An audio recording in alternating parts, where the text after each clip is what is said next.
Napoleon Bonaparte. He might have been a genius on the battlefield, but when it came to finding reliable friends, his track record was pretty weak. Most of those who stood by him did so either out of fear or just plain opportunism. Take Spain, for example. They had been a close ally of France ever since Napoleon first took the reins in 1799. But fast forward to 1808, and Napoleon decided he didn't need that friendship anymore. He invaded the country, deposed the rulers, and put his own brother on the throne. This move kicked off a whole lot of problems that helped lead to France's eventual defeat, a forced family. So, why did Napoleon pull such a crazy move? Why betray an old ally like that? The roots of this alliance actually go back to the War of the Spanish Succession, where the French successfully saw the Bourbons take the Spanish throne. As a result, the two nations shared common interests. Of course, things got a little tense for the Spanish royals when France got rid of its own Bourbons. But once Napoleon established his empire, Spain was quick to side with him anyway.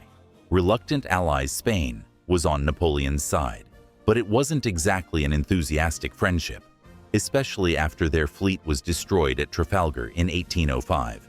Trade with the New World collapsed, leaving Spain much poorer. King Charles IV was playing a tricky political game. He wanted to look like a close ally if Napoleon won, but keep enough distance so he wouldn't get punished if Napoleon lost. His main hope was just to snag some British and Portuguese colonies through a Napoleonic victory. The Portugal Plan. The Spanish made formal plans with Napoleon to invade Portugal, hoping to gain that territory. But Napoleon had his own agenda.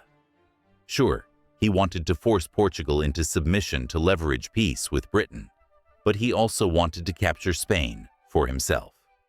That army he sent to Portugal, it was actually there to sit on Spain's flank and help him invade when the time was right, trapping the king. That time came in 1808. The war was hugely unpopular. The Catholic Spanish public was furious at having atheist French troops on their soil, which sparked riots. Charles and his chief minister fled, leaving the crown to Charles's son, Ferdinand VII, who was actually popular with the people. Ferdinand was much harder for Napoleon to control. So Napoleon invited him for a chat, took him prisoner instead, and put his own brother on the throne. Talk about a plot twist. The Catalonia miscalculation. Once the French troops were largely in control, Napoleon annexed Catalonia in 1812. His theory was that by exploiting anti-Madrid sentiment and making it an autonomous part of France, the locals would prefer this and fight loyally for him. But in practice, they just shot at French troops and made everything incredibly difficult. The quagmire and the end. This invasion cost Napoleon dearly. With Spain siding with the British, the Peninsular War turned into a total quagmire.